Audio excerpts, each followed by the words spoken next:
Na tarde de 13 de outubro de 1972, um avião com 45 pessoas a bordo se aproximava da Cordilheira dos Andes. A viagem deveria terminar poucas horas depois em Santiago, no Chile.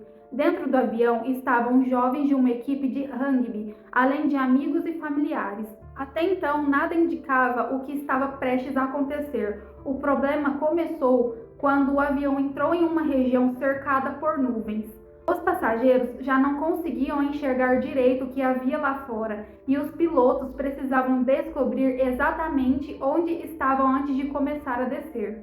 Pouco depois, eles acreditaram que já havia atravessado a parte mais perigosa da cordilheira, mas estavam errados.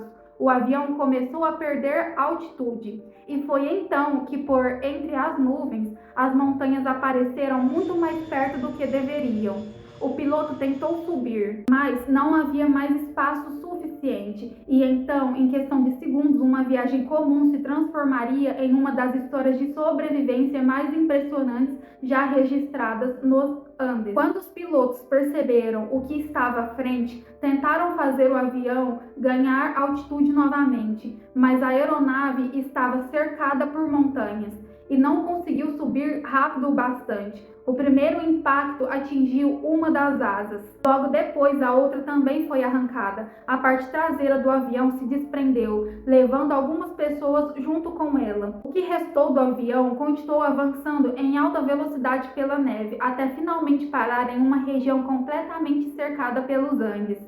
Então veio o silêncio. Para quem ainda estava consciente, provavelmente era difícil entender o que tinha acabado de acontecer. O avião estava destruído. Havia pessoas gravemente feridas.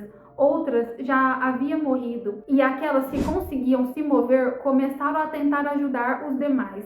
Dos 45 ocupantes, 12 morreram durante o acidente e outros não resistiram aos ferimentos nos dias seguintes. Mas naquele momento, quem havia sobrevivido tinha um problema imediato. Eles precisavam passar a noite ali. E quando olharam ao redor, perceberam o tamanho da situação. Não havia estrada, não havia nenhuma casa, nem um sinal de cidade, só montanhas cobertas de neve. E eles estavam a milhares de metros de altitude, onde a temperatura durante a noite poderia despencar muito abaixo de zero. Sem roupas adequadas para aquele frio, os sobreviventes transformaram o que restou do avião em um abrigo improvisado. Usaram malas e as partes do próprio avião para tentar fechar as enormes aberturas deixadas pelo acidente.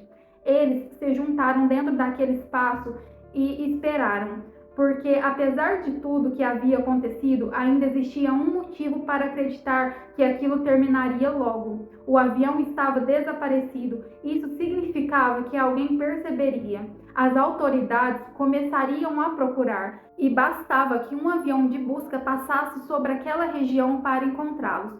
Pelo menos era isso que eles acreditavam. No dia seguinte, as buscas realmente começaram. E quando os sobreviventes perceberam aviões sobrevoando a região, a esperança voltou. Eles tentaram chamar a atenção de todas as formas que conseguiam, só que havia um problema. Os aviões passaram, mas não os encontraram, pois havia uma enorme quantidade de neve ao redor. Ainda assim, eles continuaram esperando, talvez amanhã, talvez no próximo voo, ou talvez alguém finalmente enxergasse os destroços.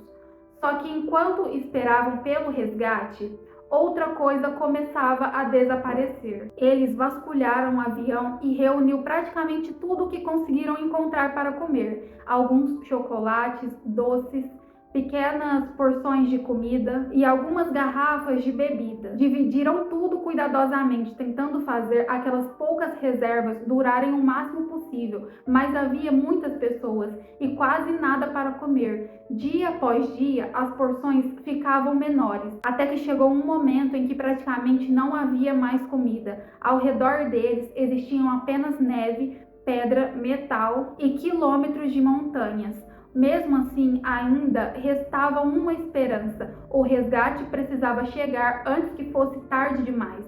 Só que os sobreviventes ainda não sabiam que, enquanto eles continuavam esperando pelos aviões, do lado de fora alguém estava prestes a tomar uma decisão que mudaria completamente aquela história. Enquanto os sobreviventes continuavam olhando para o céu, do lado de fora dos Andes, uma equipe de busca enfrentava outro problema. Elas não sabiam exatamente onde o avião havia caído. Durante dias, aeronaves percorreram aquela imensa região, tentando encontrar qualquer sinal dos passageiros. Mas procurar um pequeno avião no meio de quilômetros de montanhas cobertas de neve era extremamente difícil, e o tempo estava passando, até que depois de 8 dias de busca, veio a decisão que os sobreviventes mais temiam. A operação foi suspensa. As autoridades acreditavam que seria praticamente impossível encontrar alguém vivo depois de tanto tempo naquela região.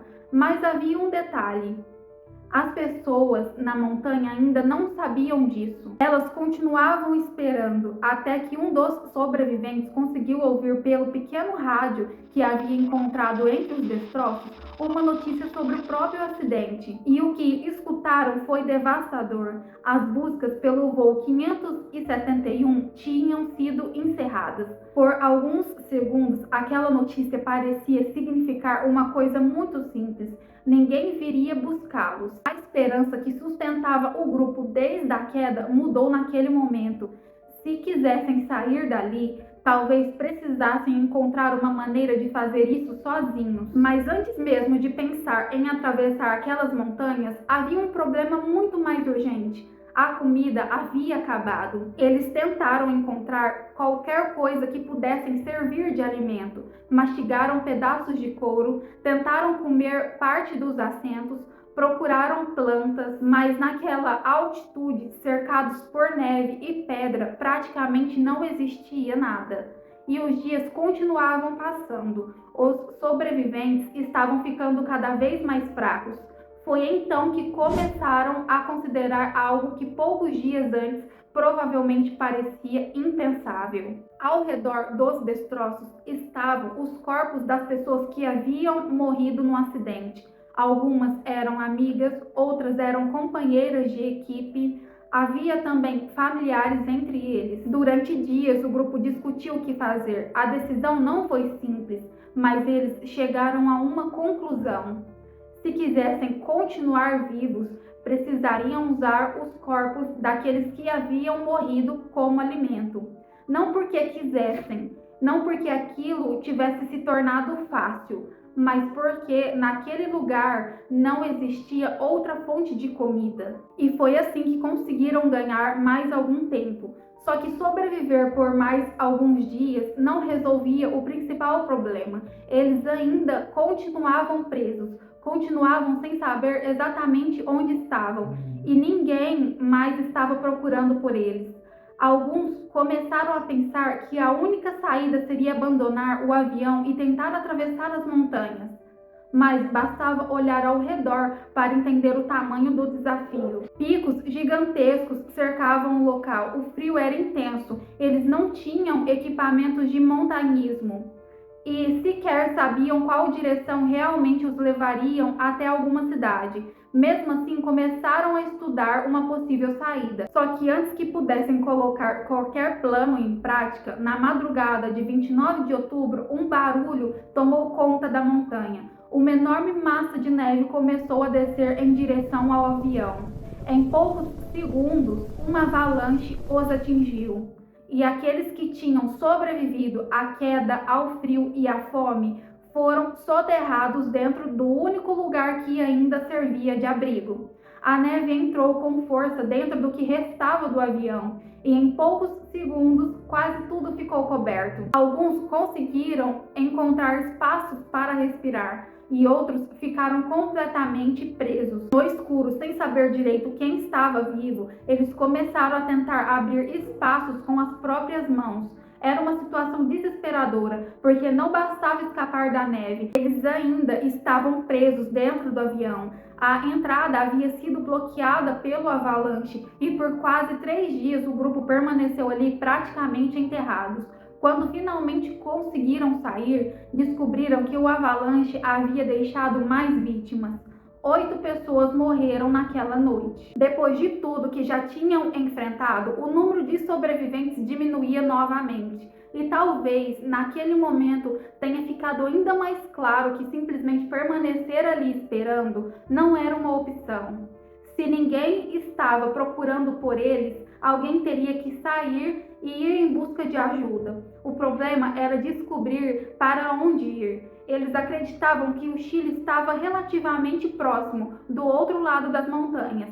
Por isso, começaram a se preparar para uma caminhada. Mas havia um detalhe que tornava essa ideia quase impossível. Durante a noite, as temperaturas eram extremamente baixas e eles não tinham roupas nem equipamentos adequados para dormir ao ar livre. Então, improvisaram novamente. Usando o material isolante encontrado no avião, costuraram uma espécie de saco de dormir que poderia protegê-los durante as noites na montanha. E depois de semanas presos naquele lugar, 3 deles finalmente decidiram partir. Nando Parrado, Roberto Canessa e Antônio Vizintin. Eles acreditavam que depois de subir as montanhas à frente, finalmente enxergariam o caminho para o Chile. Mas quando Parrado chegou ao alto de um dos picos e olhou para o outro lado, viu algo que não esperava: mais montanhas e depois delas mais montanhas, até onde os seus olhos conseguiram alcançar. Foi naquele momento que eles perceberam que sair dali seria mais difícil do que imaginavam. Do alto daquela montanha, Parrado finalmente entendeu o tamanho do problema. Eles esperavam encontrar do outro lado uma descida que os aproximassem do Chile, mas o que apareceu diante deles foi uma sequência de picos que parecia não ter fim. E havia outro problema. A comida que haviam levado não seria o suficiente para 3 pessoas atravessarem uma distância tão grande. Por isso, tomaram uma decisão. Antônio Vizintin voltaria. Além de reduzir o consumo das provisões, o retorno dele permitiria que Parrado e Canessa continuassem com o saco de dormir que os protegia durante a noite. A partir dali, os dois seguiram sozinhos. Eles começaram a descer pelo lado chileno da cordilheira. Os dias foram passando e continuar caminhando era cada vez mais difícil, pois eles já estavam enfraquecidos e com fome. Mas, pouco a pouco, algo começou a mudar.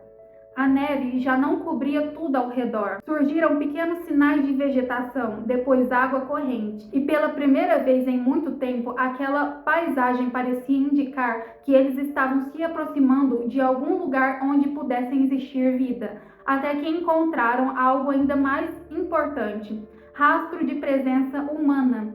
Aquilo significava que alguém poderia estar por perto, e continuaram seguindo, até que Parrado percebeu um homem do outro lado do rio. Era o chileno Sérgio Catalán. Depois de tantos dias cercados pelas montanhas, finalmente havia outra pessoa diante deles. Parrado tentou explicar o que havia acontecido, mas o rio entre os dois era largo e barulhento demais. Eles gritavam, mas mal conseguiam se ouvir. Sérgio então indicou que voltaria no dia seguinte. Quando reapareceu, encontrou uma maneira simples de se comunicar. Ele amarrou papel e lápis a uma pedra e lançou para o outro lado. Em seguida, ele recebeu a mensagem que dizia: "Venho de um avião que caiu nas montanhas e que ainda existiam pessoas esperando por socorro." Sérgio leu aquilo e percebeu que não estava diante de 2 viajantes perdidos. Eram os sobreviventes do avião desaparecido há mais de 2 meses. Ele então saiu em busca de ajuda. Enquanto isso, a quilômetros dali, as pessoas que haviam permanecido junto aos destroços ainda não sabiam se Parrado e Canessa estavam vivos. Não sabiam se havia encontrado alguém, e muito menos que naquele momento a localização deles finalmente estavam chegando às autoridades. Quando a notícia chegou às autoridades chilenas, parecia difícil de acreditar. O voo 571 estava desaparecido desde outubro e em dezembro 2 de seus passageiros haviam aparecido e vivos. Parrado conseguiu explicar onde estavam os outros sobreviventes e ajudou a orientar a operação de resgate. Na manhã do dia 22 de dezembro, helicópteros partiram em direção ao local. Só que havia uma dificuldade. O lugar onde o avião havia caído era cercado por montanhas e estava a milhares de metros de altitude. Chegar até lá exigia voar em condições complicadas. Enquanto isso, quem permanecia nos destroços ainda esperava sem saber se a caminhada dos companheiros havia dado certo, até que ouviram um som diferente vindo das montanhas. Helicópteros. Dessa vez, eles não estavam apenas passando sobre a região, estavam indo até eles. O resgate precisou ser dividido em 2 dias. Parte do grupo deixou as montanhas em 22 de dezembro. Os outros últimos foram retirados no dia seguinte. Quando tudo terminou, 16 das 45 pessoas que havia embarcado naquele avião estavam vivas e haviam se passado 72 dias desde o acidente. Mas quando os sobreviventes voltaram para casa, surgiu uma pergunta que logo começou a chamar a atenção: como eles haviam conseguido permanecer vivos por tanto tempo praticamente sem comida? Durante os primeiros momentos após o resgate, essa parte da história ainda não era totalmente conhecida pelo público, até que as fotografias feitas no local começaram a levantar suspeitas. Então, os próprios sobreviventes decidiram explicar o que havia acontecido. Eles contaram que, enquanto toda a comida disponível acabou, recorreram aos corpos daqueles que já haviam morrido. Era uma decisão que sabiam que seria difícil para quem estava de fora daquela montanha compreender. Por isso, fizeram questão de explicar as condições em que estavam, e muitos dos familiares das vítimas acabaram manifestando compreensão diante do que eles haviam enfrentado. Só então o mundo começou a conhecer a história completa do voo 571, uma história que ficaria conhecida durante décadas como o Milagre dos Andes. Mas existe um detalhe nessa história que talvez seja o mais difícil de colocar em perspectiva.